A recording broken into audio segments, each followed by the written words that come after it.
긍휼히 여기는 자는 복이 있나니 그들이 긍휼히 여김을 받을 것이미요. 긍휼히 여기는 자는 복이 있나니 그들이 긍휼히 여김을 받을 것이미요. 아멘. 이제 예수님의 팔복의 말씀의 5번째 시간입니다. 잠깐 지난 시간들을 다시 한번 되새겨 보면, 첫 번째는 심령이 가난한 자는 복이 있나니 천국이 그들의 것이미요 였습니다. 두 번째는 애통하는 자는 복이 있나니 그들이 위로를 받을 것이며, 세 번째는 온유한 자는 복이 있나니 그들이 땅을 기업으로 얻을 것이며, 네 번째는 의에 줄이고 목마른 자는 복이 있나니 그들이 배부를 것이며, 그리고 오늘 이제 말씀은 긍휼히 여기는 자는 복이 있나니 그들이 긍휼히 여김을 받을 것이며입니다. 예수님께서 이것을 미리 생각하시고 말씀하셨는지 확실하게 알 수는 없지만, 저는 이 오늘 5번째 팔복의 말씀부터 말씀의 방향성이 바뀌게 된다는 생각을 합니다. 앞선 4가지의 복이 하나님 앞에 선 나의 내면의 측면의 그 문제였다면, 이후 4가지는 이 외적인 측면과 관련이 더 깊게 있습니다. 5번째부터는 나의 이미 가난해진 심령과 온유해진 심령, 애통하는 심령으로부터, 나의 존재로부터 타인과의 다른 관계 속에서, 상황 속에서 나타나는 열매에 대한 이야기들입니다. 그래서 심령이 가난하고 온유하고 무엇보다 의에 줄이고 목마른 관계에서, 하나님과의 그런 관계에서 나오는 긍휼이 아니라면, 여러분, 그것은 성경이 말하는 긍휼이 아닙니다. 그것은 그저 불쌍히 여기는 동정이고 적선입니다. 성경이 말하는 긍휼은 어떤 감상에 빠져서 어떤 내 기분에 따라서 타협하는 것이 아닙니다. 하나님이 원하시는 긍휼은 의로움을 전제로 합니다. 하나님과의 관계를 전제로 한다는 것이죠. 의로운 긍휼, 하나님과의 관계에서부터 흘러나오고 비롯한 긍휼이 바로 성경이 우리에게 가르쳐주고 도전하고 있는 긍휼입니다. 그래서 셰익스피어도 자신의 유명한 책이니 베니스의 상인이라는 그 책에서 현명한 여성의 전형으로 묘사되어 있는 포샤라는 사람의 입을 빌러 이렇게 긍휼을 말하고 있습니다. 긍휼은 결코 억지로 요구해서 얻을 수 있는 것이 아닙니다. 이는 고요히 내리는 빗방울처럼 하늘에서 아래로 떨어집니다. 긍휼은 주는 사람과 받는 사람을 그래서 다 같이 축복합니다. 여러분, 이렇게 긍휼은 하늘에서 내려오는 것입니다. 그래서 하나님의 속성입니다. 구약에서 이 긍휼이라는 말로 자주 사용이 되는 헤세드라는 단어도 150회 이상이 사용이 되는데, 그 대부분은 하나님과 관련해서만 사용이 됩니다. 하나님의 속성과 하나님의 성품과 하나님의 자비로운 행동을 가르칠 때만 이 긍휼이라는 말을 사용한다는 것입니다. 그렇기에 이 긍휼은 나에게 속한 것이 아니라 근본적으로 바로 하나님에게 속해져 있습니다. 여러분, 우리는 누군가를 긍휼히 여길 수 있는 존재가 아닙니다. 하나님이 긍휼한 그 아버지의 마음을 우리에게 부어주셔야지만 가능한 것입니다. 누구든지 내가 경험해보지 않은 것을 해보라고 하고 내가 받아본 적이 없는 것을 주라고 한다면 여러분 굉장히 곤란할 것입니다. 하지만 내가 경험한 것을, 내가 이미 받은 것을 주라고 한다면 여러분 그것을 우리는 행동으로 옮길 수 있습니다. 긍휼이 풍성하신 하나님이 우리를 사랑하신 그 큰 사랑으로 인하여 본질상 진노의 자녀인 우리가 누군가를 긍휼히 여기며 아버지의 마음으로 대할 수 있고 품을 수 있습니다.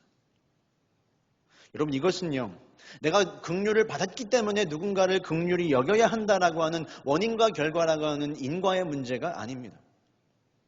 마태복음 18장을 보면 주인에게 10,000달란트를 빚진 종의 이야기가 나옵니다. 종은 주인에게 10,000달란트라고는 정말 가늠할 수도 없고 얼마가 되는지 상상조차 할 수 없는 큰 빚을 은혜로 탕감받았습니다. 그런데 이 종이 집으로 가는 길에 자신에게 고작 100데나리온을 빚진 사람을 만나게 됩니다. 10,000달란트와 100데나리온은 비교조차 할 수 없는 금액입니다. 그를 만났습니다. 이 10,000달란트 용서받은 종이 그를 만나서 여러분 어떻게 해야 하겠습니까? 내가 주인에게 빚을 탕감받고 그 감사와 감격과 내가 용서받은 그 위치만 내가 제대로 기억할 수만 있었다면, 내게 잘못한 그 사람을 긍휼히 여기는 것, 그를 용서하고 용납하는 건 여러분 인과의 문제가 아니라 당연한 겁니다. 필연적인 일이라는 거죠. 여기에 대해서는 논리적으로 사고하거나 신학적인 주장과 견해를 인용할 필요가 없습니다. 이건 당연한 일인 겁니다. 마찬가지로 구원받은 죄인에게 넘치는 흘러나오는 긍휼은 강요와 명령에 따라 행해지는 것이 아닙니다. 죄인의 영혼에 차고 넘치는 그 사랑과 흘러나오는 은혜의 사건임을 우리는 믿습니다. 그래서 저희는 이 긍휼이, 누군가를 우리가 긍휼히 여기는 일 자체가 복이고, 그리고 그런 사람이 또 긍휼히 여김을 받게 되리라는 것을 분명히 알고 믿어야 할 것입니다. 때때로 우리는 이 긍휼한 마음을 우리에게 생기게 될 때, 그 긍휼을 베풀게 될 때 끊임없이 베풀기만 하는 자신을 바라보며 하염없이 나는 이렇게 베풀기만 해야 하는 것인가? 하염없이 나는 용서만 해야 하는 것인가? 라는 생각이 들 때도 있습니다. 그럴 때는 굉장히 스스로가 어리석게 여겨지기도 하죠. 내가 아무리 긍휼을 베풀고 내가 아무리 먼저 손 내밀고 자비로움을 베풀어도 상대방은 어떠한 변화도 없고 내가 베푸는 긍휼에 대한 감사도 표현하지 않는데 밑빠진 독에 물을 붓는 것처럼 여겨지는데 그 일을 계속 해나간다는 것. 여러분, 하지만 반대로 생각을 해보면 내가 누군가에게 베풀 수 있는 긍휼과 도움이 있다는 것, 내가 누군가의 긍휼을 필요하는 자리가 아니라 긍휼을 베푸는 자리에 있다라는 것 자체가 여러분 놀라운 축복에 이미 있는 것입니다. 그리고 내가 누군가에게 베풀 긍휼이 있다라는 사실은 내가 누군가에게, 하나님에게 무한한 긍휼을 받은 복 있는 인생이라는 것을 말하고 있는 것이죠. 그렇기 때문에 저는 여러분 모두가 이 복 있는, 이 축복을 누리는 인생이 되시기를 바랍니다. 여러분, 팔복은 우리가 행복해지는 길입니다. 여러분, 행복해지는 길입니다. 주님은 여러분들이 행복해지시기를 바라고 계십니다. 그런데 그것은 세상이 바라는 그런 행복이 아니라 세상과는 다른 방법으로 행복해지기를 바라고 계십니다. 분명히 세상이 가르쳐주는 길이 아닌데 세상과 다른 길을 걸어가고 선택하면서도 이렇게 행복해진다는 사실을 여러분들이 경험하길 바라신다는 겁니다. 그것을 경험하고 그것이 나의 신앙의 경험이 되어서 내 신앙이 더욱더 성장하고 든든해지기를 바라신다는 거죠. 그리고 여러분들을 통해 그 행복한 인생이 전파되기를 원하신다는 것입니다. 그렇다면 우리가 이 긍휼을 어떻게 구체적으로 구현하고 베풀 수 있을까? 두 가지를 한번 나누어 보려고 합니다. 먼저는 상대방과 나를 동일시하는 것입니다. 뭐 하는 거라고요, 여러분? 상대방과 나를 동일시하는 겁니다. 어려움에 부닥친 누군가가 있다면, 어려움에 처해져 있는 누군가가 있다면 그의 처지에 나를 가져다 놓는 겁니다. 그의 입장과 그의 형편과 그의 상황에서 보고 듣고 생각하고 느끼는 것, 그것이 여러분 동일시하는 것이죠. 다른 말로 하면 공감한다 라고 말할 수 있습니다. 그래서 다른 사람의 어려움이 나의 어려움보다 더 크게 느껴지고 다른 사람의 슬픔이 나의 슬픔보다 더 짙게 되는 일입니다.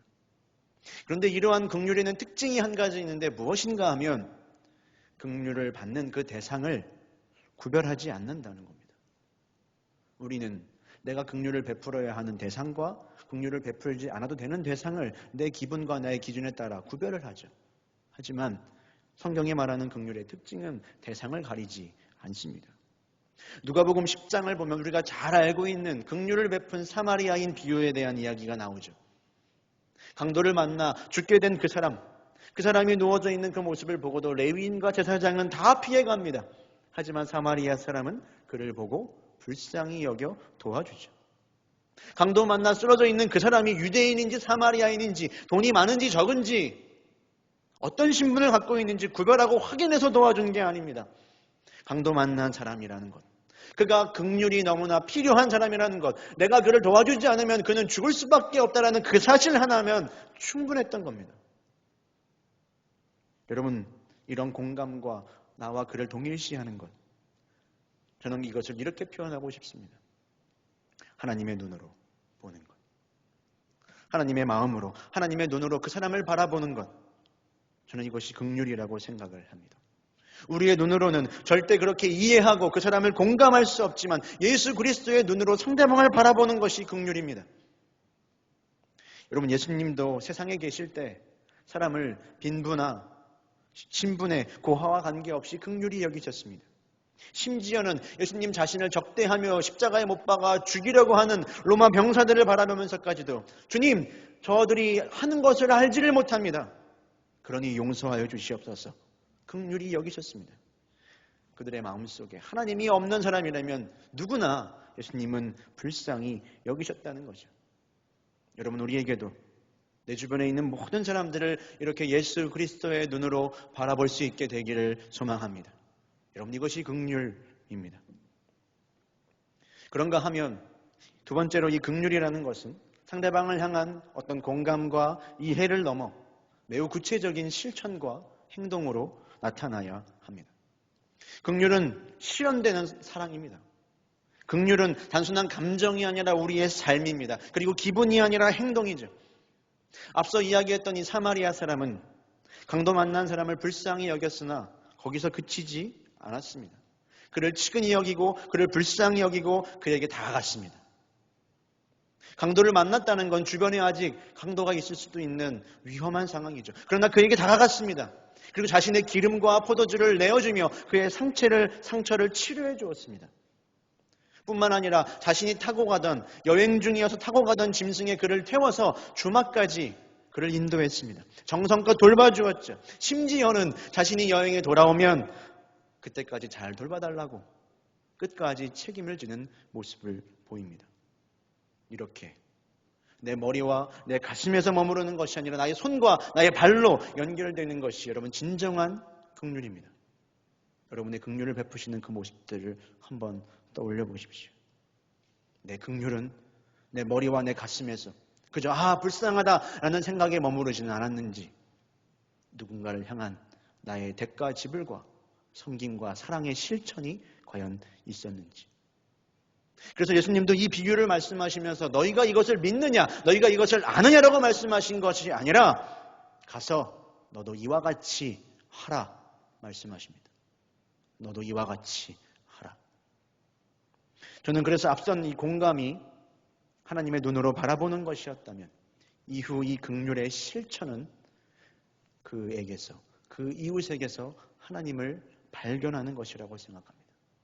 강도 만난 그 사람, 긍휼이 필요한 그 사람, 쓰러져 있는 그 사람에게서 하나님을 발견하는 겁니다.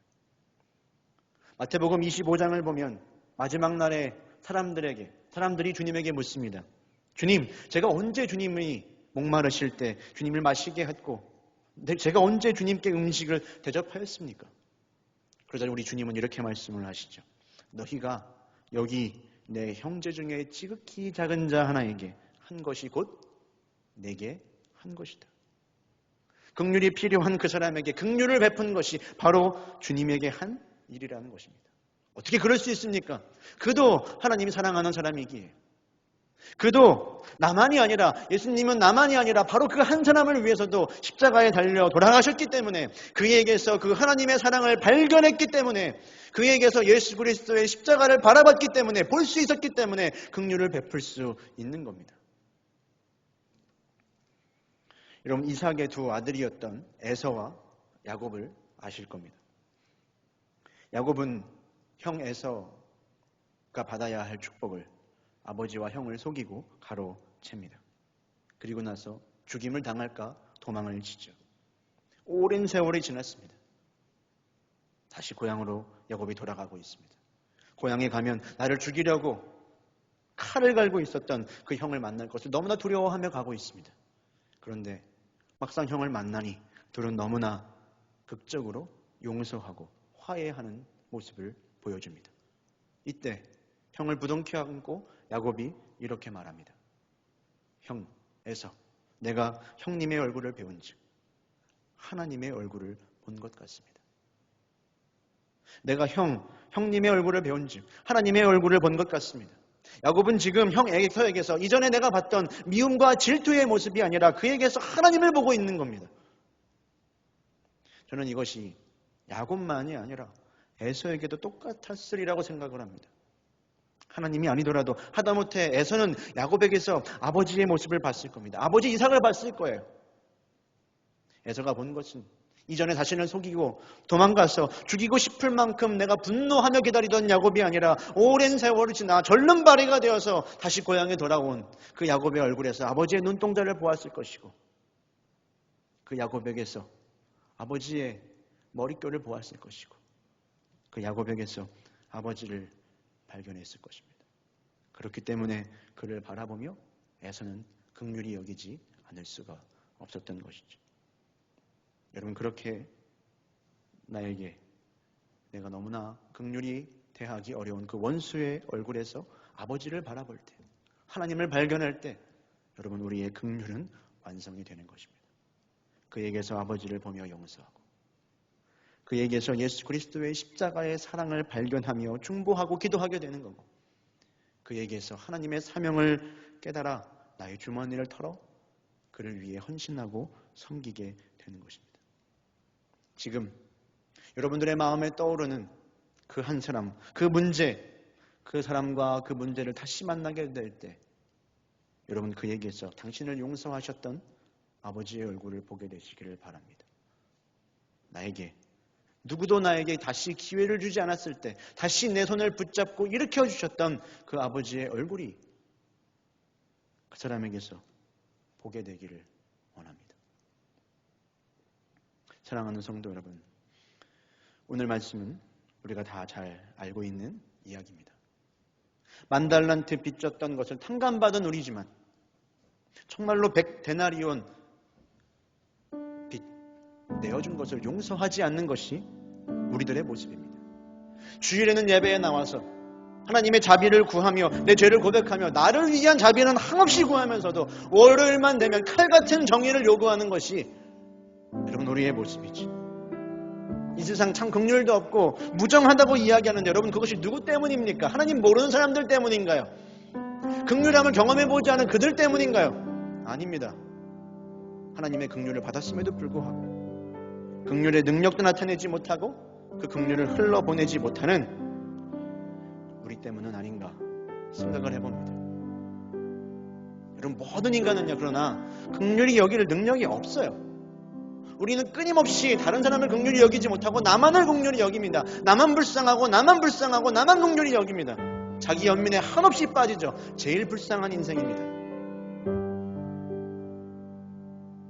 그러나 반대로 저는요, 이 시간까지 기도하러 나온 여러분 한 사람 한 사람에게는 하나님이 여러분들의 마음과 심령 가운데 주신 크든 작든 그 놀라운 긍휼히 여길 수 있는 마음이 있다라고 생각합니다. 저는 그 사실을 믿습니다. 금요일 밤까지 하나님의 얼굴을 구하러 나온 이 자리 가운데 있는 모든 성도와 온라인으로 예배드리고 있는 모든 성도들의 마음에 분명히 하나님이 주셨던 사랑과 긍휼이 여러분 분명히 있습니다.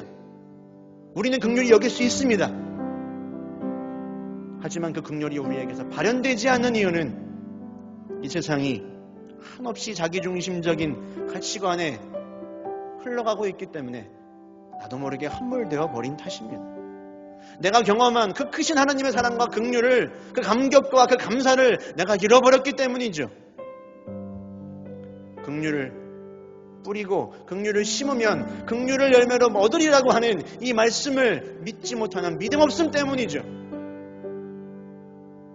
그리고 반복되는 일들로 인한 나의 마음의 완고함과 강팍함 때문입니다. 그래서 저는 이것이 여러분 영적인 전쟁이라고 생각합니다. 여러분, 이건 전쟁입니다. 공중의 권세 잡은 자가 거짓과 속임수를 통해서 늘 긍휼 베풀기를 머뭇거리는 우리를 더 긍휼 없는 세상의 절망으로 우리를 밀어넣으려고 합니다. 왜냐하면 긍휼을 여기지 않는 것, 누군가를 긍휼히 여기지 않는 것은 하나님과 나를 분리시키기 때문입니다. 하지만 반대로 긍휼히 여기는 것은 하나님과 나를 연합시키기 때문이죠. 그래서 탄마귀는 끊임없이 우리가 긍휼하는 것을 포기하게 만듭니다.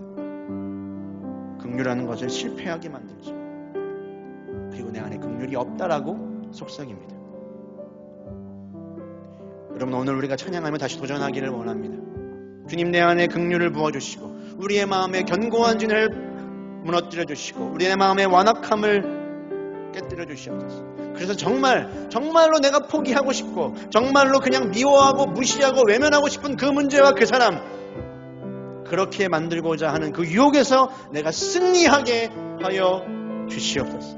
선으로 악을 이기며 주님의 긍휼로 열매를 거두는 우리 모두가 되기를 주님의 이름으로 축원합니다. 우리 함께 말씀 가지고 찬양하며 고백할 텐데요, 세상의 모든 유혹이 시험이 몰려올 때마다 하나님 그것들을 이기게 하여 주시옵소서. 우리 함께 고백하겠습니다. 세상의 유혹 시험, 세상의 유혹 시험이 내게 몰려올 때에 나의 힘으론 그것들 모두 이길 수 없네. 거대한 폭풍 가운데 위축된 나의 영혼 어찌할 바를 몰라 헤매이고. 우리 한 번 더 고백합니다. 세상의 유혹 시험이, 세상의 유혹 시험이 내게 몰려올 때에 나의 힘으론 그것들 모두 이길 수 없네.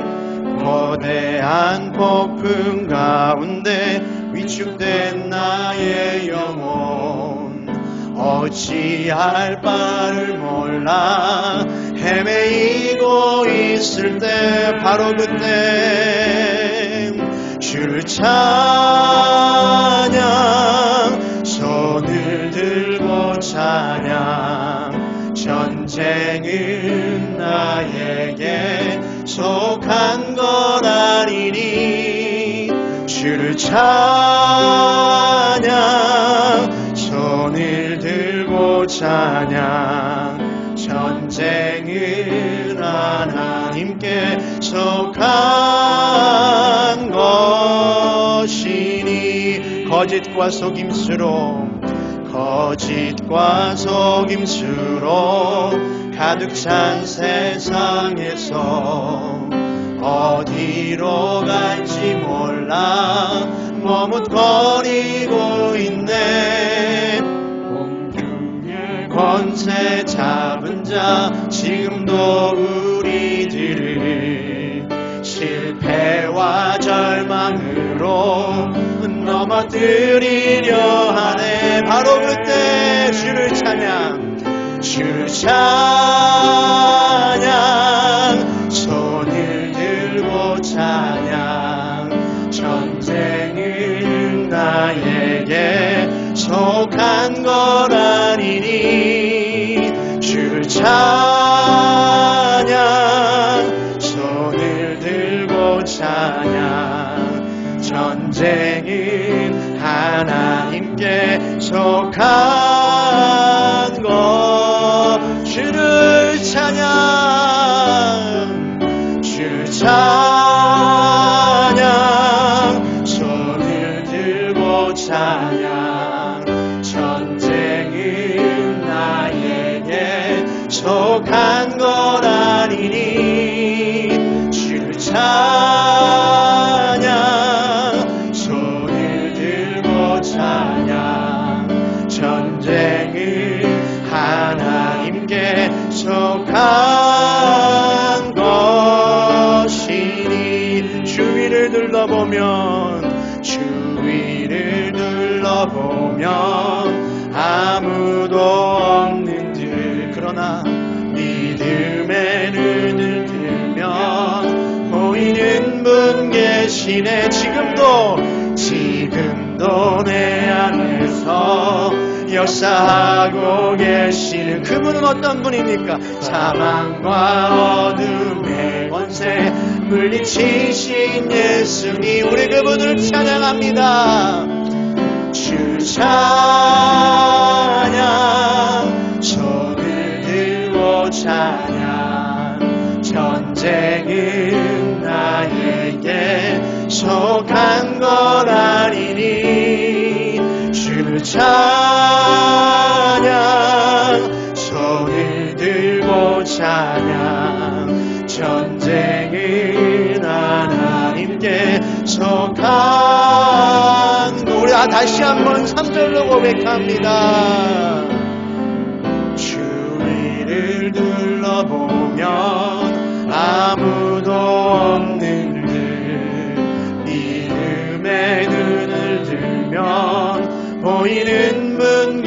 계시네. 지금도 내 안에서 역사하고 계시는 바로 놀라운 그분, 사망과 어둠의 권세 물리치신 예. 우리 두 손 들고 찬양합니다. 주를 찬양, 주를 찬양, 손을 들고 찬양. 전쟁은 나에게 속한 건 아니니 주를 찬양, 손을 들고 찬양. 전쟁은 하나님께 속한. 계속하여 찬양합니다. 주를 찬양, 주를 찬양, 손을 들고 찬양. 전쟁은 나에게 속한. 우리는 긍휼히 여길 수 없습니다. 주를 찬양, 손을 들고 찬양. 전쟁은 하나님을 의지할 때만 우리는 승리하게 될 것을 믿습니다. 승리하였네, 승리하였네. 어린 양의 보혈로 우린 보혈의 능력으로 서리라. 아멘. 승리하였네, 승리하였네. 어린 양의 보혈로 주 내게 승리 주셨네. 승리하였네,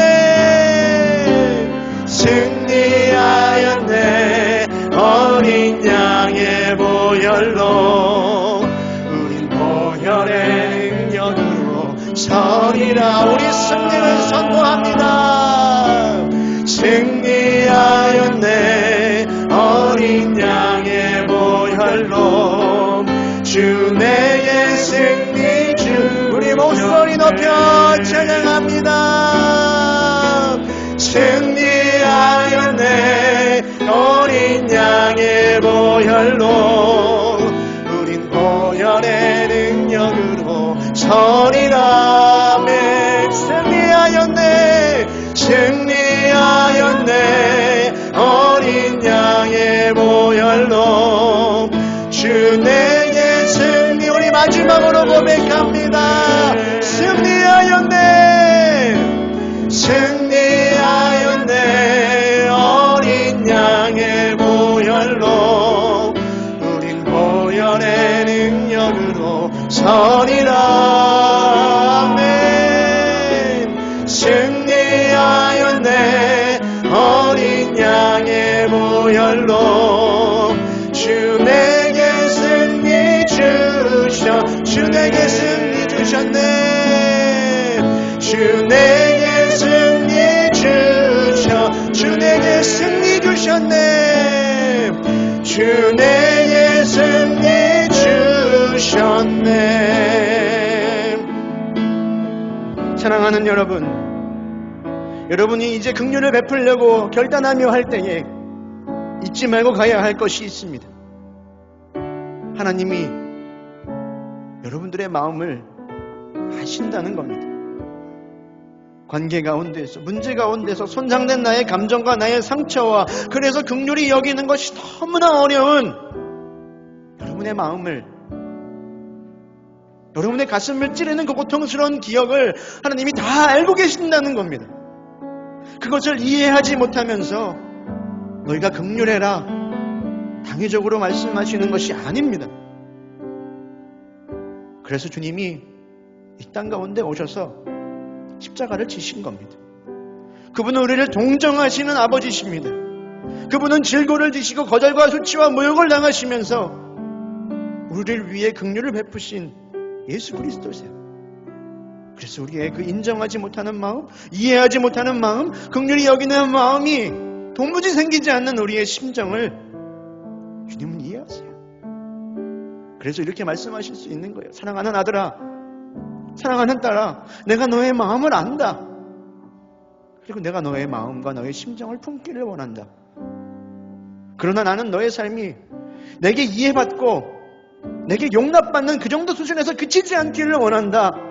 이해받는 수준을 넘어 영광을 향해 가라. 영광을 향해 가라. 내가 너를 향한 궁극적인 목적이 저 앞에 있다. 여기서 멈추지 마라. 그 믿음의 경주를 계속해 나가라. 내 앞에 상이 놓여져 있다. 내가 너를 긍휼히 여긴 것처럼 너도 긍휼히 여길 수 있다. 나는 네가 여기까지 가기를 원한다. 나는 네가 먼저 손 내밀기를 원한다. 나는 네가 먼저 용서하기를 원한다. 내가 너를 그렇게 사랑했던 것처럼. 이 시간 하나님, 우리가 기도할 때에 우리에게 그 하나님의 긍휼과 자비하시는 손길을 경험하게 하시며 어린 양의 보혈로 덮으사 우리를 긍휼히 여기는 것을 포기하게 하려고 하는 모든 악한 권세에게서 승리하게 하여 주시옵소서. 우리 전심으로 주님을 한번 부르고 기도하겠습니다. 주여, 아버지, 오늘 이 시간 주님의 이름을 부르짖으며 기도합니다.